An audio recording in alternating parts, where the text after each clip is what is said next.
Sénégal instant bi politique bi moom dafa jaxasoo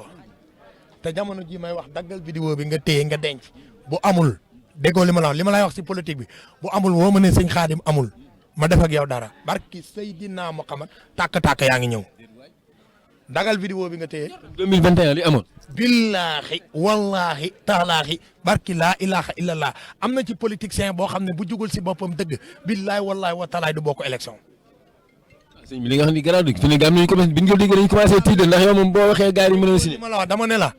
billaay wallaay taalaay bu pexe juwee da ngeen gis lu ngeen mësul gis dëkk bi dina tàkk manifestant yi dinañ jugaat man maa la ko wax daggal nga téye. 2021 nga ñuy wax de ak politique bi fi ñu toll nii. te maa ngi leen di wax lu garaaw am na ngelaw goo xamante ni mi ngi ñëw Sénégal ànd ak ndox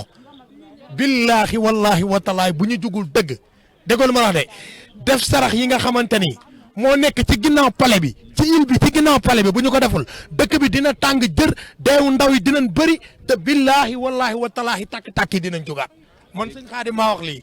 man ragaluma lu may wax. léegi loolu ndax am nay sarax yoo xamante ne peut-être bu ñu ko defee xëy na mën a fank loolu. soxlaw ma seen dara buñ ma woowoon suba ñoom ñu jiital ma ñu def sarax yi nekk ci xam nga palais bi dafa am ay tour yi nekk ci ginnaaw palais bi moo tax réew mi dafa tàng jër boo xoolee jamono jii may wax ak yow réew mi képp ku ne méttiwul rek da ngaa nax sa bopp moonte réew mi affaire bi dafa demee boor rek mais sarax yi nga xamante ni moo nekk ci ginnaaw palais bi bu ñu ko deful jinne ju mag gi du leen bàyyi tàkk-tàkk yi dinañ bëri da ngay jékki-jékki benn immeuble tàkk wala nga jékki-jékki benn kër tàkk wala nga jékki-jékki gis ay tàkk-tàkk te doo xam lu ko taal dara taalu ko lu dul ay jinne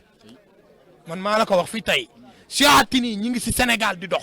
comme yow ni ngay doxe ak ni ngay waxe te bu ñu jugul ci Sénégal di nga gis loo musul gis